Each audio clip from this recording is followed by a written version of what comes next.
Olá, como vai? É uma honra e é um privilégio poder estar aqui mais uma vez para uma breve reflexão em torno das Escrituras, em torno da Palavra de Deus. E para esta ocasião eu quero ler uma escritura que se encontra no livro de São Mateus, no capítulo 24, do versículo 1 ao 3.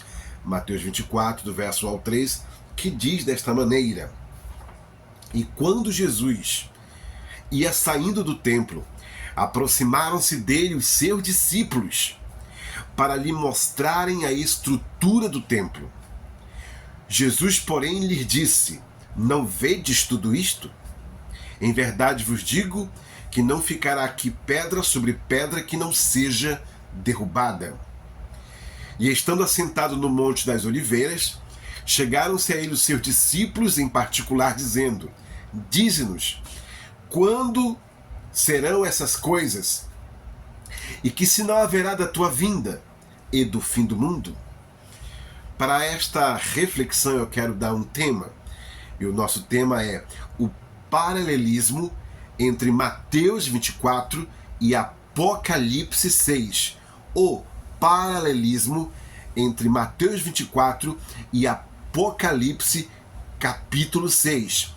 E para o subtema eu vou fazer uma breve introdução.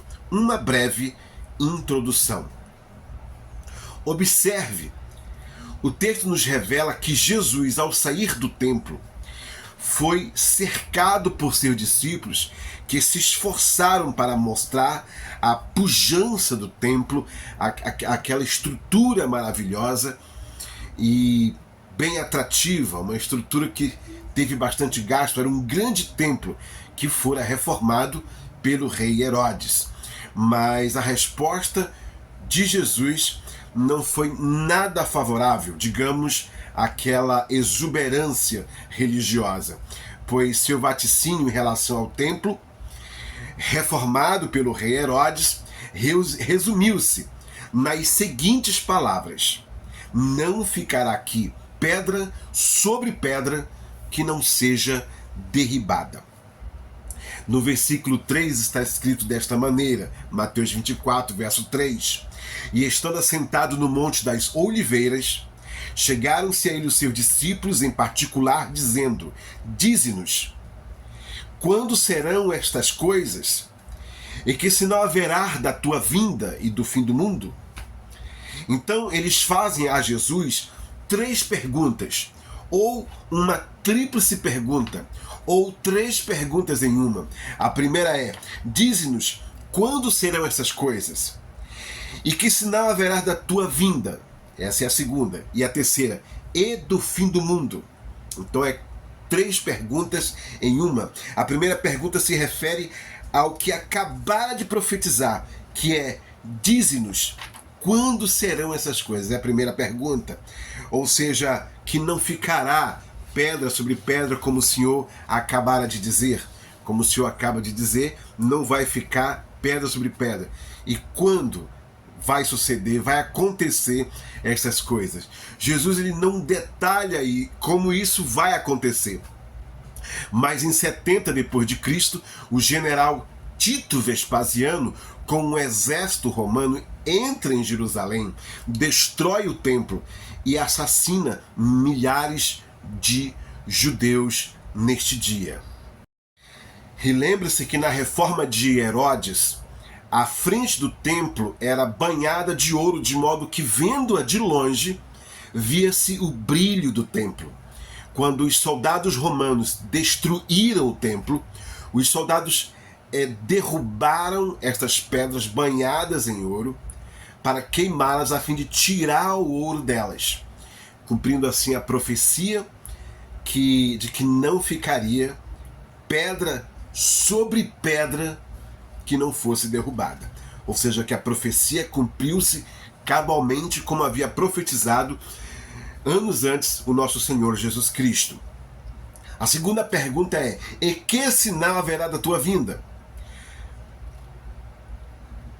E que sinal haverá da tua vinda? Violências, sofrimentos e dores varrerão o mundo em um tempo de turbulência na medida que nos aproximamos do tempo final. Contudo, é um tempo em que temos a internet, que possibilita a mensagem do Senhor atravessar fronteiras e chegar a indivíduos em qualquer parte do planeta Terra. Então é uma benção, é um momento difícil, mas ao mesmo tempo é um dos melhores momentos que nós estamos vivendo na história, mesmo sendo um tempo em que essas profecias irão se cumprir e já estão se cumprindo diante de nossos olhos. Então a pergunta: e que sinal haverá da tua vinda? Tudo indica que para este tempo o mundo estará em uma crise de grande escala que afetará as religiões, a política e também a economia.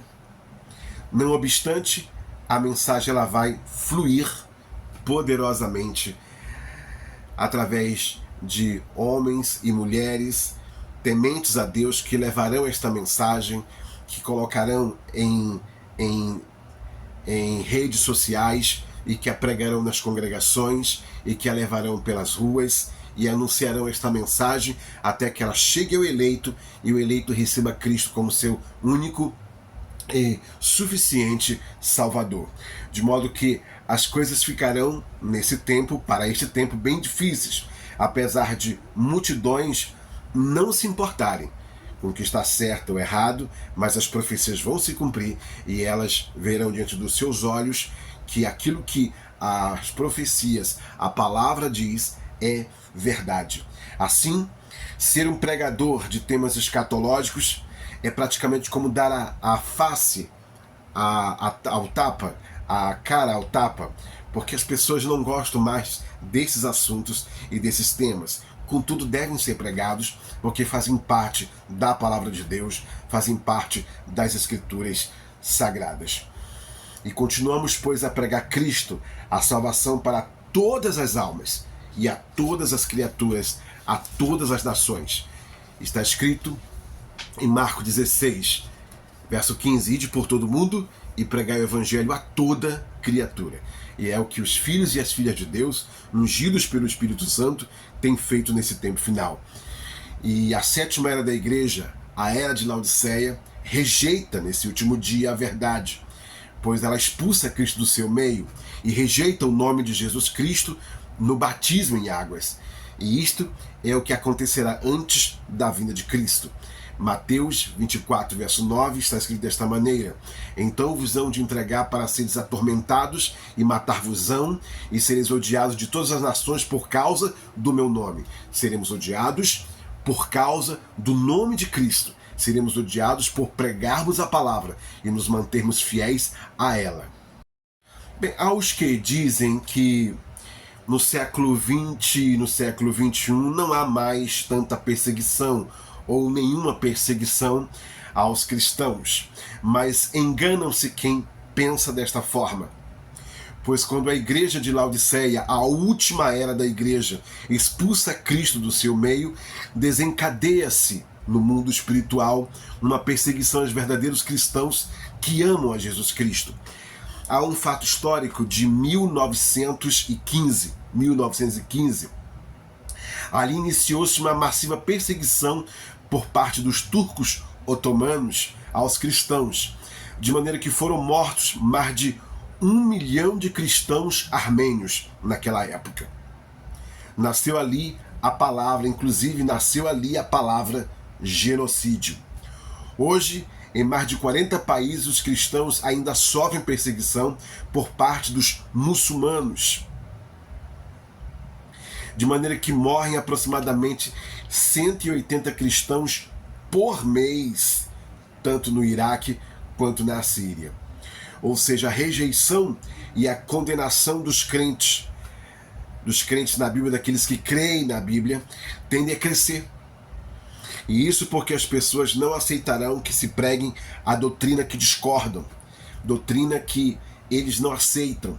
Então, quando os filhos, os pastores, os filhos e filhas de Deus, os pastores, os crentes, as filhas de Deus começarem a pregar a palavra de Deus e esta palavra começar a condenar suas más obras, eles se levantarão com muito ódio contra os cristãos contra os filhos e as filhas de Deus, contra os crentes lavados e remidos no sangue do Cordeiro, no sangue de nosso Senhor Jesus Cristo, desencadeando assim uma grande intolerância religiosa. Mateus 24, verso 9, repito: e sereis odiados de todas as nações por causa do meu nome. E muitos ditos crentes rejeitarão o nome de Cristo. E como que eles farão isso? Na hora do batismo nas águas, no nome do Senhor Jesus Cristo. Em Mateus, no capítulo 24, no verso 10 e 11, está assim escrito: nesse tempo muitos serão escandalizados e trair-se-ão uns aos outros. E uns aos outros se odiarão. E surgirão falsos profetas e enganarão a muitos. E surgirão falsos profetas e enganarão a muitos. Muitos ditos cristãos odeiam quando são abordados ou esclarecidos pelas Escrituras. E tudo isso porque a odeiam. Cristãos odeiam as Escrituras? Sim, haverá aqueles que vão odiar o que as Escrituras pregam, porque para eles deve haver um cristianismo mais maleável, um cristianismo que se adeque às suas vontades e gostos. E por que vão odiar as Escrituras, então, como eu acabei de explicar, tão ferrenhamente? Porque ela vai condenar as suas más obras. Há uma escritura em 2 Timóteo, no capítulo 4, do verso 1 a 4, que eu quero ler para vocês do que vai acontecer nesse tempo final. Conjuro-te, pois, diante de Deus e do Senhor Jesus Cristo, que há de julgar os vivos e os mortos, na sua vinda e no seu reino, que pregues a palavra, instes a tempo e fora de tempo, redarguas, repreendas, exortes, com toda a longanimidade e doutrina. Porque virá tempo em que não suportarão a sã doutrina, mas tendo comichão nos ouvidos, amontoarão para si doutores conforme as suas próprias concupiscências, e desviarão os ouvidos da verdade, voltando às fábulas. E desviarão os ouvidos da verdade, voltando às fábulas. Então, continuamos aqui a nossa leitura no Evangelho de São Mateus, no capítulo 24, lendo o versículo 12 ao 14, onde diz: e por se multiplicar a iniquidade, o amor de muitos se esfriará, mas aquele que perseverar até o fim, esse será salvo. E este Evangelho do Reino será pregado em todo o mundo, em testemunha a todas as nações, e então virá o fim. E assim nós continuamos com a terceira pergunta que fizeram a Jesus. Porque fizeram uma terceira pergunta, foram 3 perguntas em uma. Quando sucederão essas coisas? E que sinal haverá da tua vinda e do fim do mundo? E que sinal haverá do fim do mundo? Bem, biblicamente, o fim do sistema mundial, o fim de todo o sistema do mundo, o cosmos, terá um fim numa batalha escatológica que se chama de a Guerra do Armagedon. Muitas pessoas já ouviram falar isso, assistindo em filmes, ouvindo pregadores falar sobre a Guerra do Armagedon, e muitos sabem que a Guerra do Armagedon é uma guerra escatológica onde porá fim a todos os sistemas mundiais, governos, e a partir daí dá-se início ao reino milenial de Cristo, quando Cristo virá com a sua noiva da ceia das bodas do Cordeiro.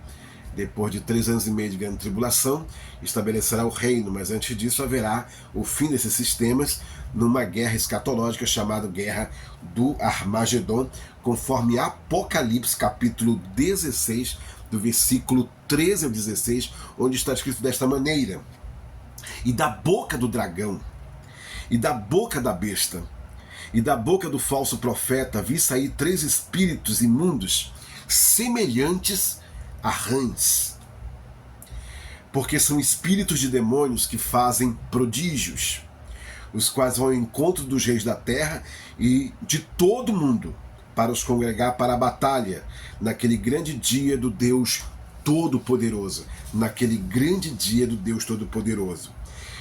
Eis que venho como ladrão, bem-aventurado aquele que vigia e guarda as suas roupas, para que não ande nu e não se vejam as suas vergonhas. E os congregaram no lugar que em hebreu se chama Armagedon. A palavra Armagedon vem da palavra Har-Magedone, que significa Monte Megido, ou Monte Megido, como diz alguns. Essa palavra ela passou a ser sinônimo a batalha futura, na qual Deus ele vai destruir todos os exércitos do anticristo e dar fim a todo o sistema do mal, toda a ordem mundial que hoje impera no mundo. E ali começará o reino milenial de nosso Senhor Jesus Cristo, quando ele, como filho de Davi, se sentará no trono de Davi e reinará para sempre desde Jerusalém sobre todas as nações. E todas as nações que escaparem terão que todo ano trazer sua glória a Jerusalém, para que venha chuva sobre a sua terra, para que venha bênçãos sobre a tua terra, conforme está escrito em Zacarias no capítulo 14. É uma profecia que diz lá que as nações deverão trazer sua glória e ter que vir na festa dos tabernáculos e trazer suas glórias, seus presentes, para que assim venha chuva sobre a sua terra. Bem, o local exato do Vale do Armagedon não é tão claro hoje. No entanto, já que Har, em hebraico, quer dizer monte ou montanha, o lugar mais provável é a área campestre e cheia de montes ao redor da planície de Megido ou Megido, umas 60 milhas ao norte de Jerusalém. Essa região tem sido o local onde mais de 200 batalhas aconteceram. Mais de 200 batalhas. A planície do Megido, ou planície de Esdrelon, ou seja, a planície do Megido e a planície de Esdrelon, vão ser o lugar principal para a batalha escatológica, para essa batalha profetizada em Apocalipse, no capítulo 16, do verso 13 ao 16.